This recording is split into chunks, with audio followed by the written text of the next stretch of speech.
Entsamu za mfumo wetu Yesu Kristo yezola kwa nzambi wa siditu yeundwani amwanda velela bika kalanga yetu tuka wau kwa elehu se mwane mwanda velela. Amen.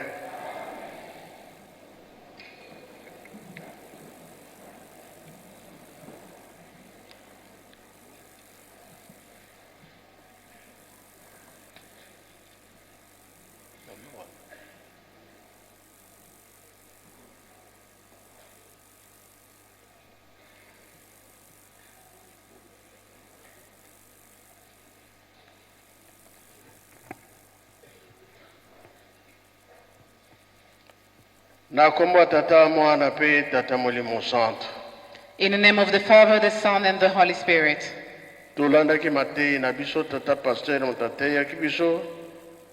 We follow the preaching. The pastor is the one who preached today. He started up in Psalms. He went into the 10 Commandments. And the last books that he read, we heard. Let's put into our hearts and put in application so that we can be saved. I'm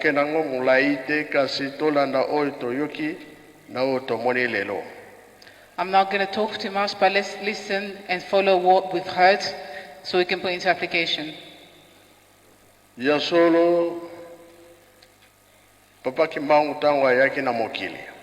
When Papa Kimbangu came into the world, many people believed it. The Protestant told him, you do not have money. How are you going to build a church without money? And he said, my money is the people around.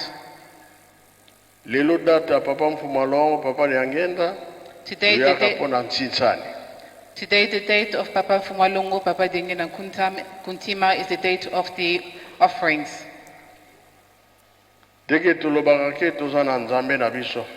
Like we say, we have our God.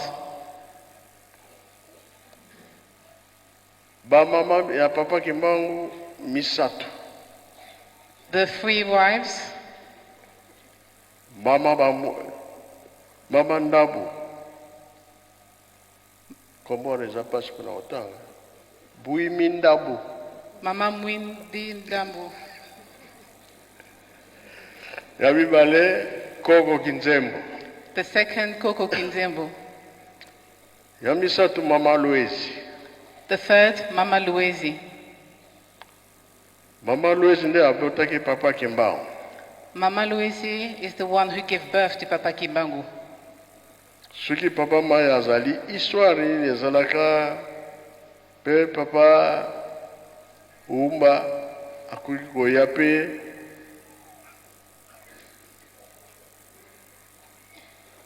to expliquer Papa ya baye balikambo oyo de Gaulle pe suki azali aya pe ses explications. We are asking a pastor to come and give more explanation to the story for our guests. Elingolo baboye na tongo nyonso ba mama bakendaka na mai. Every morning those women used to go down to the river. Mama Kinzembo pe akendaki na tongo koluka mai. Mama Kinzembo also went in early morning to the river to fetch some water. When she came back to the village of Kamba, where you can find the map of Africa, which is near the temple,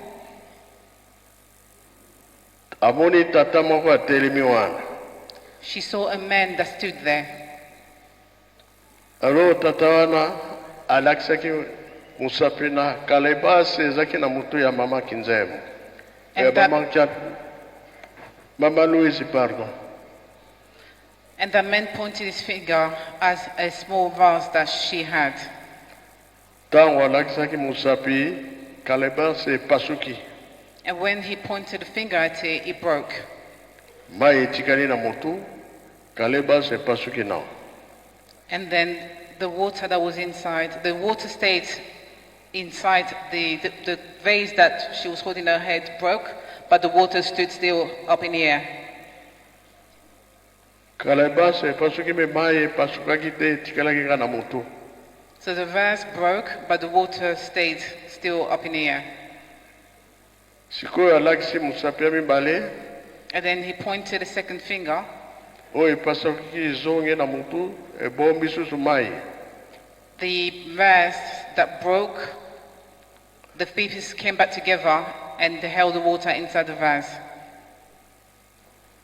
Tolanda bango ndenge nini elakisi makambo wana ya Calebasse na mama Kinzembo na tata Simon Kimbangu. So let's listen to the pastors who explain the mystery behind that story. Nakomba tata mwana pe tata molimo santo.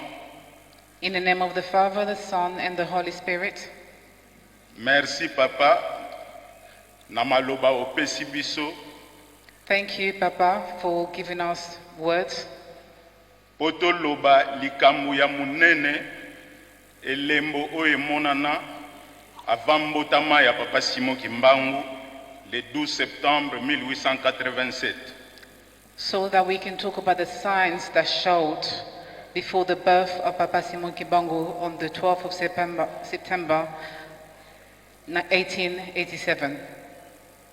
Ndenge toyebeli na histoire na 1706 As we know in history, in kuna na Mbanza 1706, in Banzangungu, kuna na Mbanza Kongo na Angola in Banzakongo, in Angola, mama Kimpavita asakolaka koya ya papa Simon Kimbangu.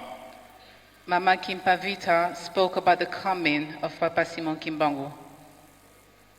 Me awa na nkamba avant papa Simon Kimbangu abotama But before Papa Simon Kimbangu was born here in Kamba, mama na ye mama Luezi amonaka likamusi ya makasi his mother, Mama Louise, saw something mysterious. na tango wana nkamba eza nanu mboka moke oyo bazobenga Mbanza Mbola. At that time, Kamba was a very small town which they called Mbunza.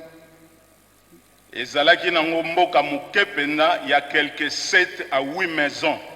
It was a very small village and there was only 7 or 8 houses. Na mukolo wana na tongo mama Kinzembo alamukaki tongo mama Luezi plutôt alamukaki tongo makasi ndenge toyebeli na bamboka ba mama balamukaka tongo po akende kosokola pe atikala kotoka mai. At that time, Mama Louise woke up very early, and as we know, the women usually woke up very early so that they go down the river and go and fetch some water. Atikaki mobali na ye papa kuyela ya kolala na ndako. She left her husband, Papa Kuruela, asleep at home. Ye alamuki vers 5 heures du matin mulili zananu azwi recipient na ye oyo biso na Kikongo tobengaka mvungu krish. He woke up at 5 o'clock in the morning and he took his recipient. Akiti na mai asokoli atika lotoka mai azomata. He went down to the river, he took his bath, and then he fetched some water to come back to the village. Atie recipient na ye na mutu krish. He took his recipient and put it up on his head. Azomata na mwa mulili wana aye kokoma juste esika carte d'Afrique ebimi. And then he was slowly going up the hill until he reached where the map of Africa is right now. Nde amoni mutu ya alati pembe pembe ange abimelie liboso. Then he saw a man that appeared to him who was dressed all in white. alobi na ye tala elembo nga na kosala epa na yo. The man told him, "Look at the sign that I will do to you today." Atomboli loboko alakisi musapi na krishi wana. He lifted up his hand and pointed the finger at the recipient. Krishi elongwe na mutu ebambani na mabele epanzani nyonso memayi esopani te. The recipient fell off his head onto the floor, and the pieces broke, but the water did not fall on the floor. Ensuite, alakisi susu musapi na se na krishi oyo epasukaki. Then he pointed his finger again to the floor where the recipient broke and the water was still not dropped.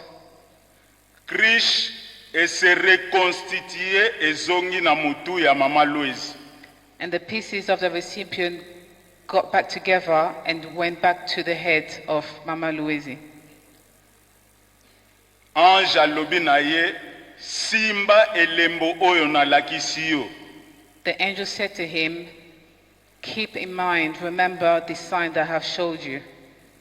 Na ndaku na bino mwana akobotama, akozala mwinda makasi na mokili mobimba. Akozala mutu ya munene, sango na ye ekotambola mokili mobimba." In your house a child will be born, and he will be the light that will brighten into the whole world. He will be a big sign to the whole world, and he will do many things in the whole world. Lokola likambo yango ezalaki ya likamusi makasi, mama Louise ebangisaki ye. Because that sign was very scary and very important and very grand, it scared Mama Louise. Nakolenga na ye wana, ange alimwe ye azwi nzela, azongi mbangu na ndako. Then as she was scared, the angel disappeared and she walked back to her house. Aye kokuta mubali na ye tata kuyela azananu ya kulala na mbetu. And when she got home, she found her husband still asleep on the bed. Alamusi ye po ayebisa ye likambo ya kokamwa oyo ya moni. She woke him up so that she can tell him the amazing thing that happened to her. Tangu tata kuyela alamuki, mama Louise ayebisi ye likambo oyo ya moni. Kiriezma tata kuyela pe azoyebisa ye ke ngape nazolota ndoto tangu yozola musanga. Baye koyebisa nga ke na kati ya ndako na biso mutu ya munene akobota maawa, sango na ye ekotambola mokili mobimba. When she woke him up and told him what has happened, curiously, he said to her that as you're waking me up, I was also dreaming, and I dreamt exactly the same thing. Someone came to me and told me that in our home a child will be born, and then he will be bringing amazing things around the world. Wana ezalaki elembo ya munene oyo monanaki epa ya mama Louise pe tata kuyela na kati na bango avant papa Simon Kimbangu aya kobotama. This is the big sign that showed to Mama Louise and Papa Kuela in their home before Papa Simon Kimbangu was born. Kasi likambo ya kokamwa Papa Diangenda Kuntima le 22 mars 1918 aye kobotama pe kaka esika wana oyo likamwisi wana monanaki esika carte d'Afrique ebimi. But what is surprising is that Papa Dengenda, who was born when he was born exactly at the same place where the sign showed, where the recipient was broke. Wana ezalaki elembo ya makasi oyo monanaki avant mbotama ya Papa Simon Kimbangu oyo ya 1887. Pe Papa Diangenda ye kaka susu Papa Simon Kimbangu oyo ye kobotama le 22 mars 1918. And this was a very big sign, a very big sign of Papa Simon Kimbangu, who was born in 1887, and also Papa Dingena, who is also Papa Simon Kimbangu, was born at exactly the same place on the 22nd of March, 1918. Me makambu esukelaki wana te. It not all stopped there. Everything did not stop there.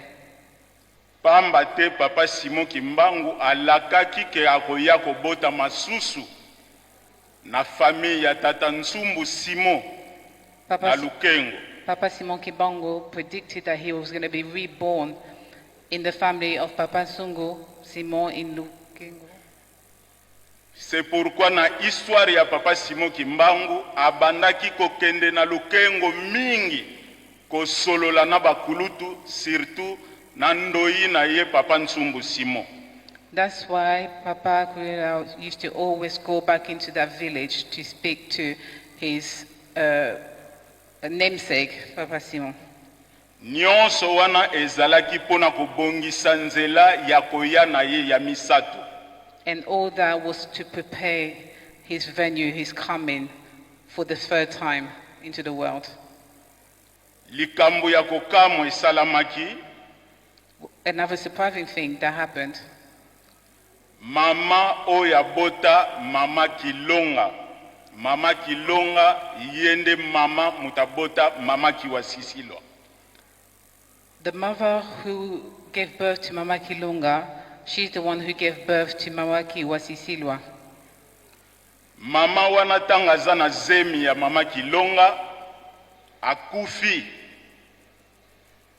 The mother who, when she was pregnant of Mama Kilonga, when she died, Mena saba wei bazongi siye balobi na ye fozonga pambate mukumba oyo zanango mwana wana zana makambo fozonga na mukili pokende kobota.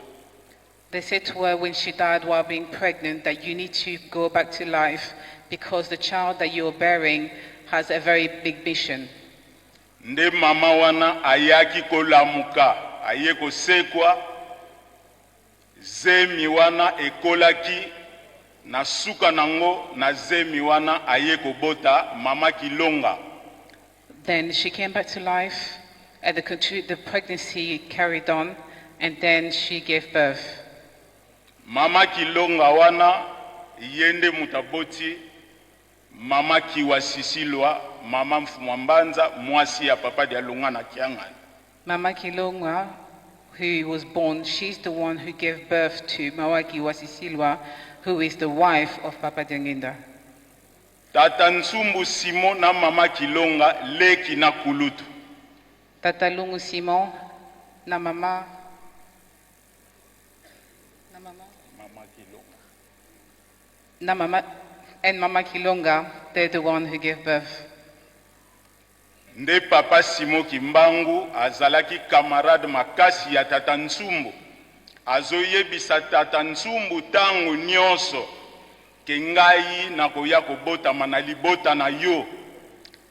Papa Simon Kimbangu was a very good friend of Papa Zungu, and then he told him that he will be reborn again. Avant le 6 avril 1921, tangu tokoti na mois d'avril, Papa Nsumbu fréquence ya kokende na Lukengo ekomaki makasi. In the 6th of April 1921, before everything started, Papa Nzungu Simon was starting to go back to that place of meeting often, very often. Na masolo na bango likambu ya munene oya bandaki koyebisa Tata Nsumbu Papa Simon Kimbangu ngai nazobota manalibota na yo. Then he told them in the conversation between Papa Simon Kimbangu and Papa Nzungu Simon that I'm going to be reborn in your family. Le 4 avril 1921, Papa Simon Kimbangu akena Lukengo basololi mingi na muninga na ye Papa Nsumbu Simon. On the 4th of April 1921, Papa Simon Kimbangu went to his friend and they spoke for a very long time. Insistance na ye zalaki kaka na kobota mana famille na yo. And he kept insisting to him, repeating to him that I'm going to be reborn in your family. Etangu papa Simon Kimbangu alingi azonga na nkamba, tata Nsumbu Simon alobi na ye toke na kende kotika yo pamba te likambu yozoloba na ngai nazo comprendre ango bien te. And when Papa Simon Kimbangu wanted to go back to Nkamba, his friend said, I'm going to come back with you. I'm walking back with you because I don't understand what you're trying to say to me.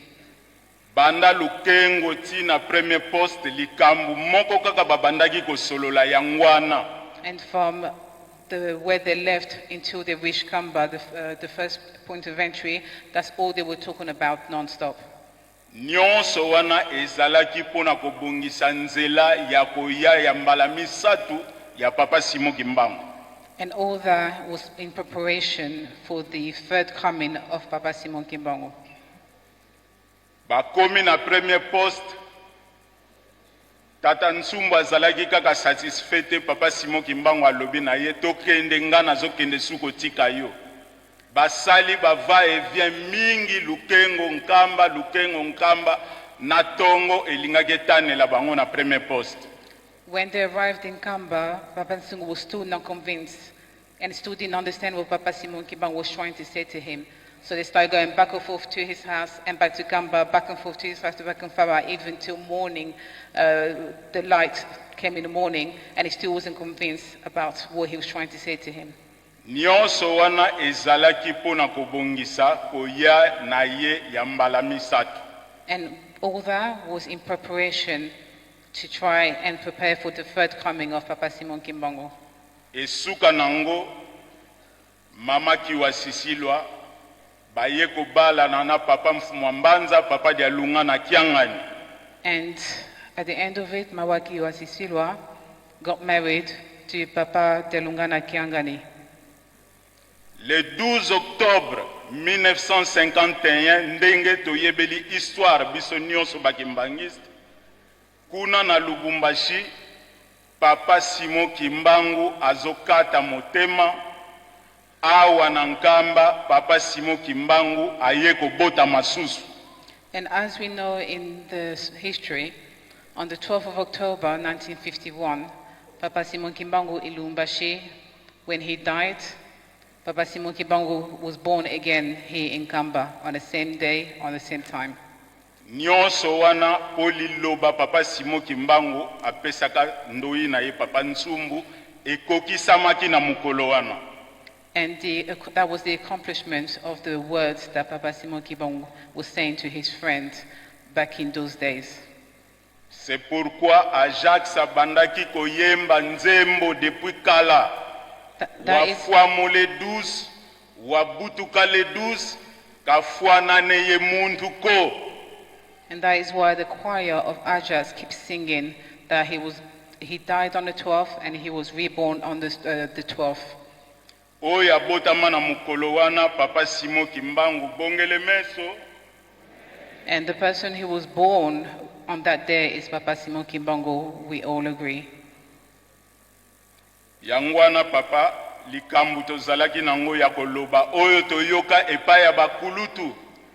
And this is what we had to say, which we heard from our seniors. Totika kobunga nzela pamba te likambu emilakisa depuis kala. Let's not lose our path anymore, because this is something that was said a long time ago. Krish epasuki oyo elakisi nzoto me mai etikali kaka intact mulimo ya makasi oyo ekosila te oyo mokili akokoka kolonga te.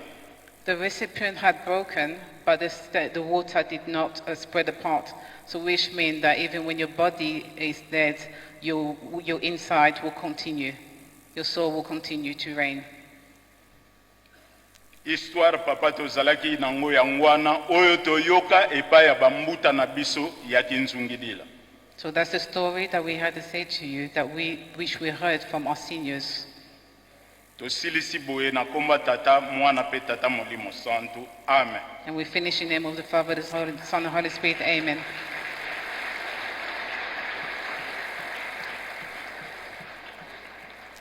tobengi tata de Gaulle elingi olakisa ndenge nini epasuki mpe mai etikali na moto elakisi nini. So we're going to ask the pastor to explain to us the mystery of when he broke, the recipient broke. Au kombo ya tata ya mwana pe tata molimo centre. Merci tata Nzambe, tata molimo centre ngopesa biso maloba. Na ntina na likambo oyo tata auti koloba na biso awa. Likambo ngo ezali likambo nene.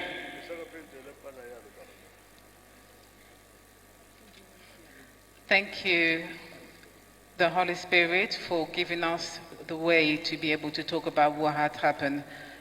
The story that happened is something that was very grand. Tolingi kolakisa ete likambo ya molimo elekaka liboso nzoto nde eyaka sima. L'esprit précède la chair. So which means that the spirit always goes before the body. 1 Corinthiens chapitre 10 verset 4. 1 Corinthians chapter 10 verse 4. Baza kopesa biso lisolo. Apôtre Paul azali koyebisa biso ndenge bana Israël babimaki na mokili na Egypto. He's telling us the story of how Apostle Paul was saying about how the children of Israel was coming out. Tango bazalaki na kati na sobe balelaki posa na mai. They were crying for water. Mose abetaki nzete na libanga ebimisaki mai. Moses hit this staff onto the stone and the water came out. Apôtre Paul alobi na biso te mai wana to libanga wana ezalaki Kristo oyo azali kotambola deja katikati na bango. And the Apostle Paul said that the water that came out, that was the Christ who was always amongst them. Tango Yesu aye kozwa nzoto na Jean chapitre 4 lisolo na bango na mwasi Mosamalia. When Jesus came on earth and took human form, there was a conversation that happened with Mary. Ayebisi ete soko yebaki nani aza kosenga yo mai nde osi opesaki yango deja yo moko po batenga nazali mai na bomoi. If you only knew the story, the meaning behind the water that you were coming out. Na Luc chapitre 2 verset 34-35 Yesu abotami bamemi na tempelo. In Luke chapter 2 verse 35, Jesus, they took him to the temple. Tango nguli ya nganga Simeon ayambi Yesu abandi kosala prophétie na mama Marie na tata Joseph. When they greeted Jesus, they started making a prophesize on Mary and Joseph. Ete mwana oyo akozala mutu munene.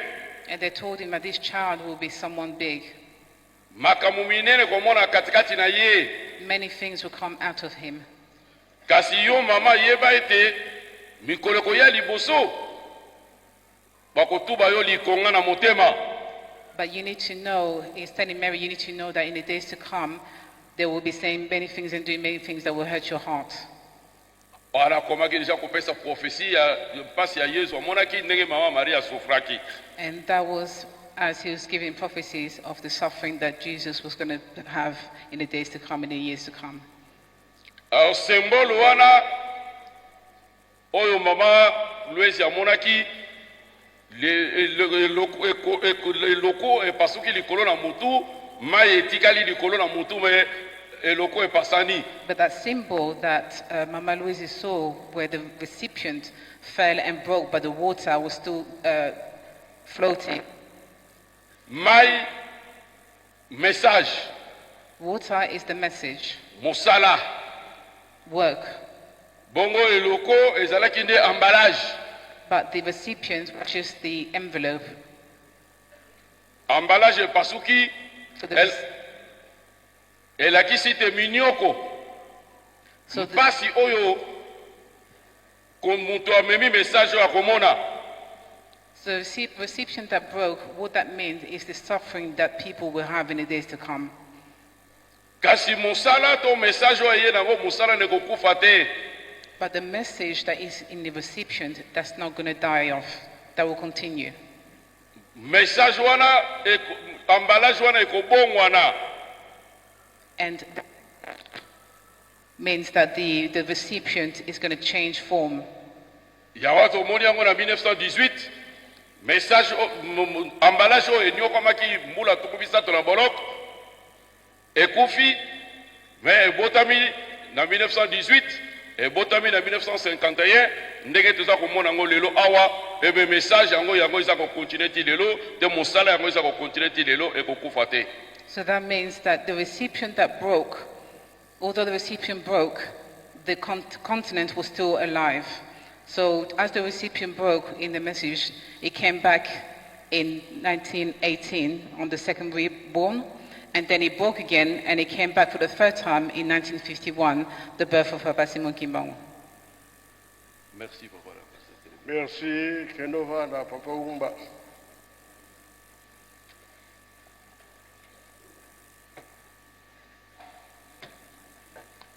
Nyonso wana elakisi nini toyoka ngo. Merci. So we're asking the pastor again to tell us again, what does that all mean? Na kombo tata mwana pe tata molimo santo. In the name of the Father, the Son, and the Holy Spirit. Famille ya Papa Simon Kimbangu ezali boye. The family of Papa Simon Kimbangu is as follows. Koko na bango ya mobali kombo na ye tata Ndompaulo Ntsinge Mandima. Koko na ye ya mobali kombo na ye tata Ndompaulo. His grandfather's name is Papa Ndombau Ntsinge Manima. Mwasi na ye kombo na ye Mama Mwilwa Nkondi. His wife's name is Mama Mwilwa Kondi. Babota kabana misatu. They gave birth to 3 children, Yabasi. of 3 girls. Moko kombo na ye Mama Buimi Ndabu. The first one's name was Mama Buimi Buimi Ndabu. Ndambu. Ya mibale Mama Kinzembo. The second one was Mama Kinzembo. Ya misatu Mama Luezi. And the third was Mama Luezi. Bango misatu babotaka mwana moko moko. And all 3 of them all gave birth to 1 child each. Mama Buimi Ndabu abotaka Mama Mbonga Marte. Mama Buimi Ndabu Buimi Ndambu gave birth to Mama Mbonga Mart. Marte. Mama Kinzembo abotaki Mama Bikuta. Mama Kinzembo gave birth to Mama Bikuta. Mama Luezi mwana Nsuka abotaka Papa Simon Kimbangu. And Mama Luezi, the youngest one, gave birth to Papa Simon Kimbangu. Ndenge balobaka And as they say, soki olingi oloba likambo ya sika when you want to talk about something new, loba nanu ya kala. start off by talking about what was before. Soki totali na mukanda ya Luka And if we look into the books of Luke, chapitre 1 chapter 1, verset 26 jusqu'à 45. till 45, Luke verses 1, verses 26 to 45. Mama Marie po ete abota nkolo Yesu In order for Mary to give birth to Jesus Christ, akutanaki na angelu. she met an angel. Angelu alobaki na ye, And the angel said to her, zala na esengo, "Be joyful, okobota mwana mobali, you will give birth to a son, bakobenga ye kombo Yesu, and they will call him Jesus Christ. akozala mutu munene, He will be someone very big, pe akobikisa batu and he'll ti na tango wana. Mama Maria akumaki na zeme, be pregnant." abotaka mwana mobali, And she gave birth to a son, bapesa ye kombo Yesu to Jésus. and she named him Jesus. biso pe makambo na esalamaki kati na biso. And that mystery amongst us. Mama Kinzembo, pardon, Mama Luezi, Mama Louise, akendeki na mai, she went down to the river pona kutoka mai, in order to fetch some water. na bozongi na ye, And when she came back, akutanaki na Angelu. she met an angel. Angelu ayebisaki ye, The angel said to her, okobota mwana mobali, "You are going to give birth to a boy, akuzala mutu munene, and he will be someone very big. mwana wana sango na ye ekopanzana na mukili mubimba." That child, his news will be spread around the whole world." Mama Luezi azalaki na krishe na mutu. Mama Luezi Mama Louise had azalaki na krishe ya mai na mutu.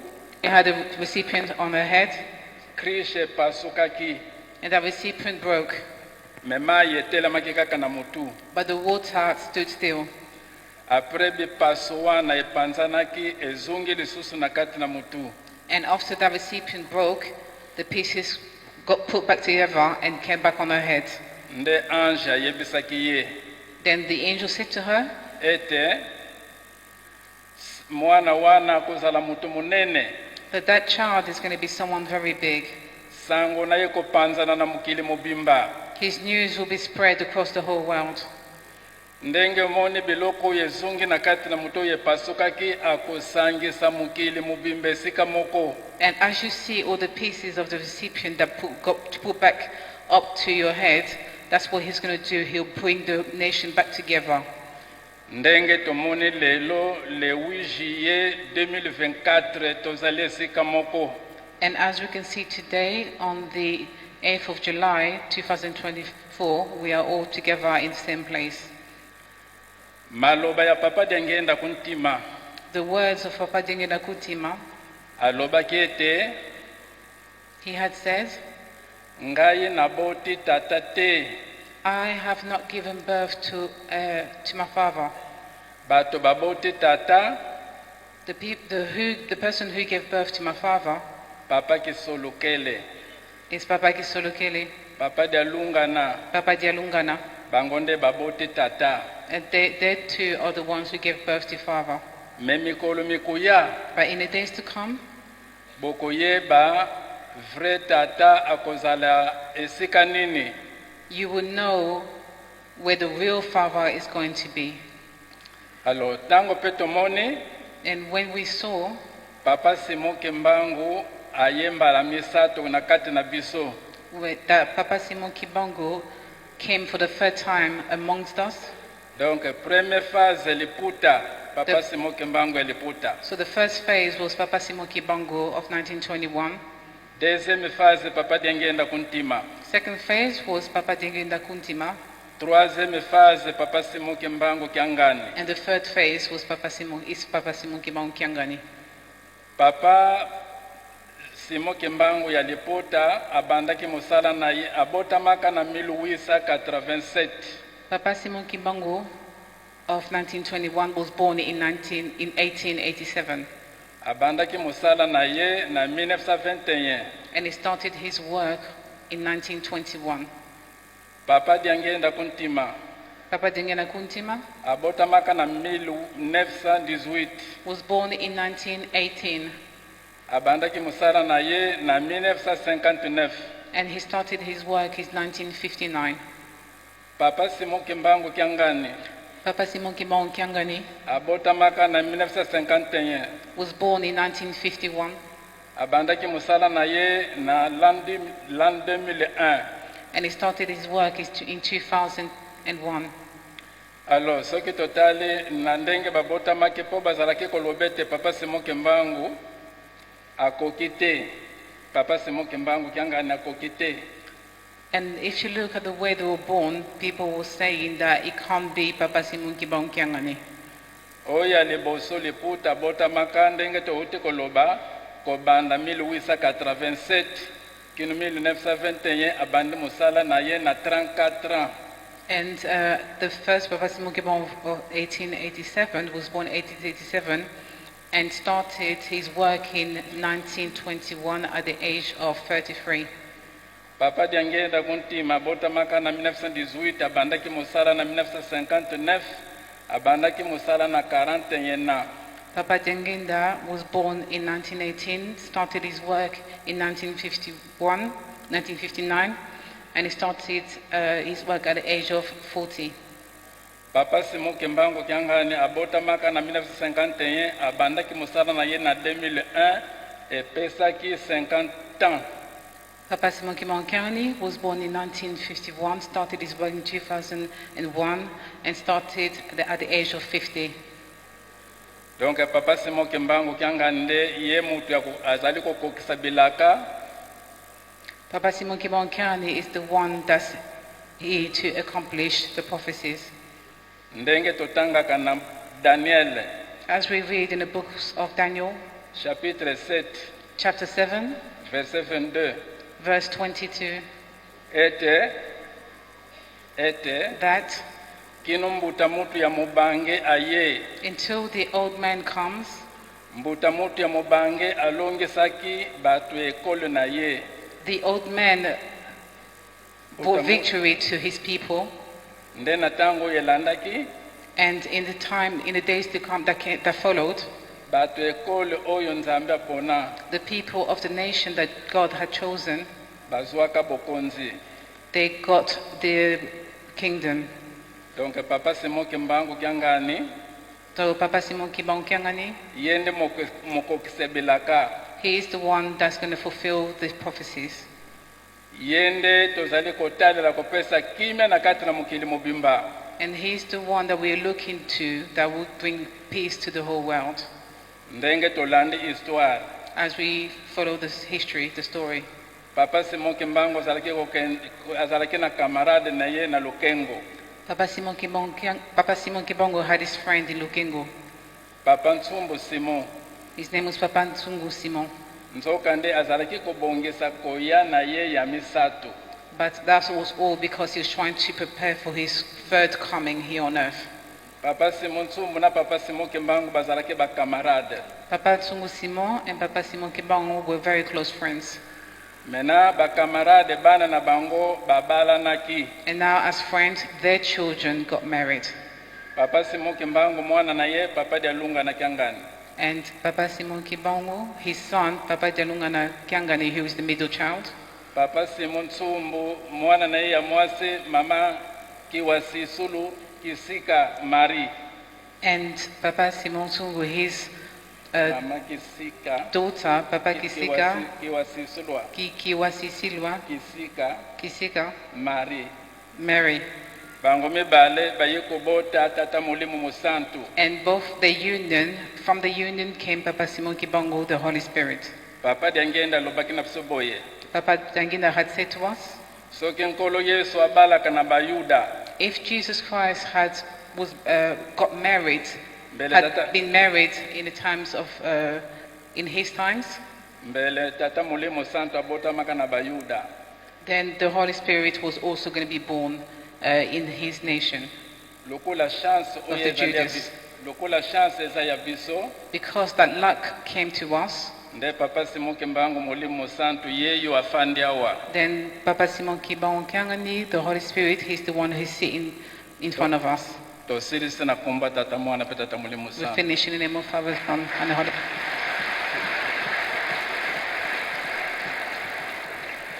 Merci Papa Pasteur Okenovanda.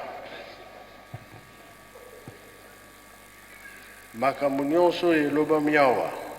Everything that has been said today, Tomoni bapaya bauti mosika. we our guests who have come from very far. Ye moko tango mbala liboso tura liboso yakewa. The first time that he came, Ayibisaki ngai ke nakei. he told me that I'm going. Nake kote ya mokili. I'm going to preach to the whole world. Donc azawana muta mundu azana devoir munene ya kupanza sango na Europe. And as he stands there, he has a very big job to spread the word. tomoni signe yango ndenge baye me asilisi nano te akokontinue. And we see the signs. He has not finished yet, he will continue. Te kuna akenda kosimba mpe bakonzi minene minene minene. And where he went to get in touch with leaders on very high level. Bato nyonso apesi likambo tata Simon Kimbangu bakomi na mposa ya koyawa. And every single person that he speaks of, the news of Papa Simon Kimbangu, want to come here. Ndenge baza wana ye mbuta muntu likambo alobi awa na koexplike bino yawo. And as he's there, the things that he says when he came here, I'm going to explain it to you. Soki nalobi yango bokobeta maboko mebi twatire kopanzana epanzana. And if I say what I'm about to say, you're going to be clapping hands. And the ceilings may even break down. Sini oyo asali The sign that he has done, ezali boye. this is what he did. This is the sign that he did. Bomonaki be monaki te. Did you see it or did you not see it? And they said they saw it. Iya yebi makambo wana ndenge nini. How does he know all that? Elakshete nanga moko na yebi tozana no boye. So that means that he's showing that we are all almost like, we all, for the moment, we are like that. Iya lobi tokomi bo. And he said that we are now like this.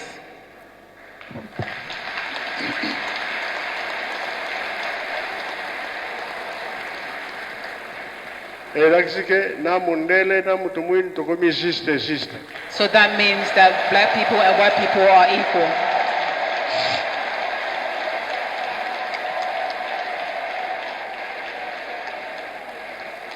Eske ayebile ko ndenge nini na kamwe. How does he know all that? Bebo yebake moko koleka nani. Nada koleka. So,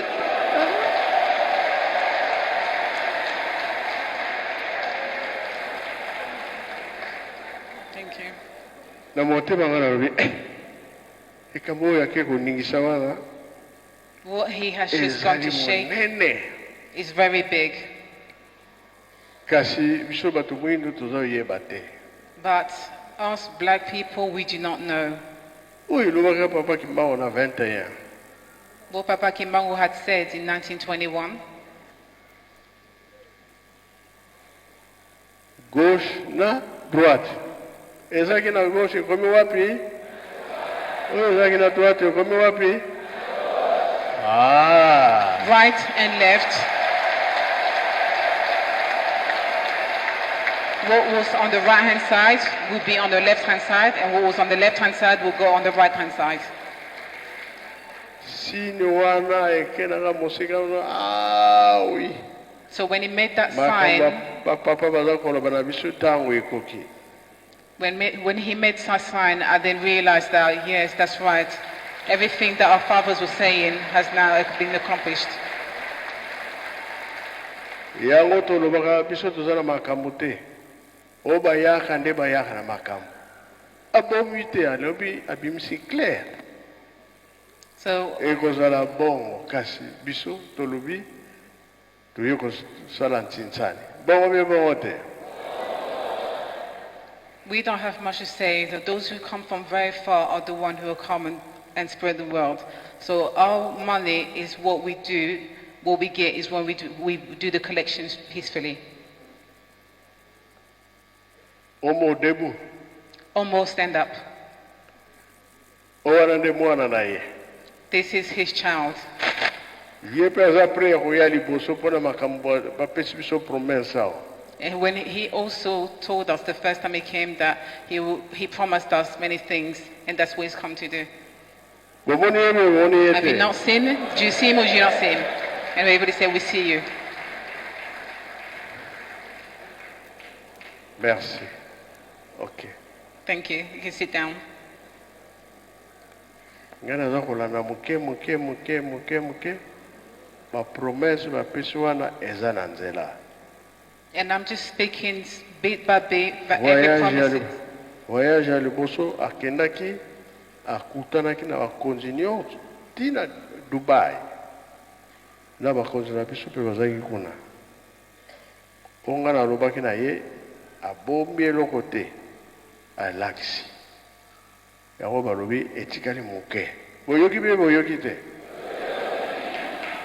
When he came before, he went to meet with many authorities on high level, and he said what I told him to say. And now that he's come back, we will still see things accomplishing. Na batata, na ba mama, aye na bango batu minene. And he has come with the white people who are men and women. Bazana misala pe ya minene. And each one of them has big missions. Toyoki yango ndenge balobi bokobongola nkamba bobongola be bongola te. And we have heard, loba na yo mama. and he has said that they've come to be able to raise Kamba, bring Kamba to the world.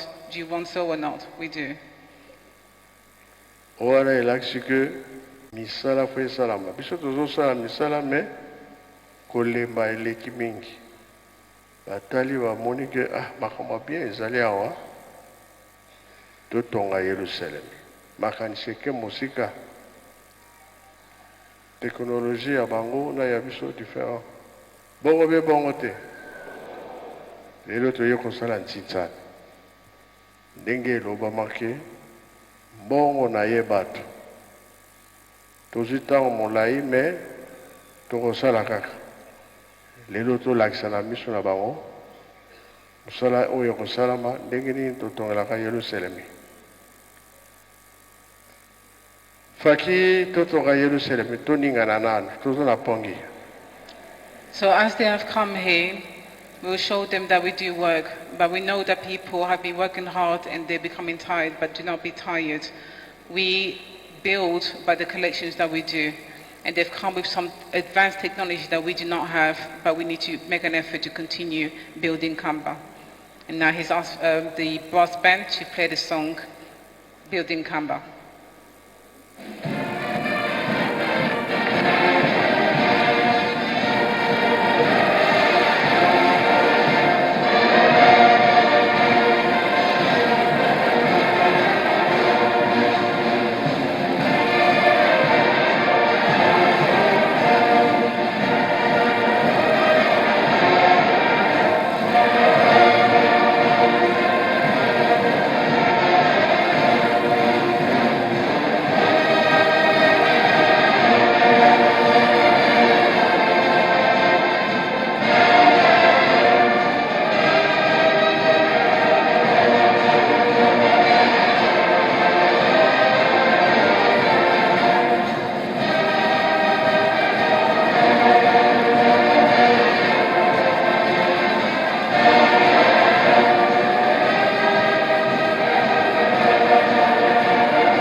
mboka ya bilaka wapi yango ah Where is the country bango balobi tokomi system of prophecy? eza bongo They said that we are kasi not moko equal. koleka keke nani wana koleka So now who's going to be ahead of?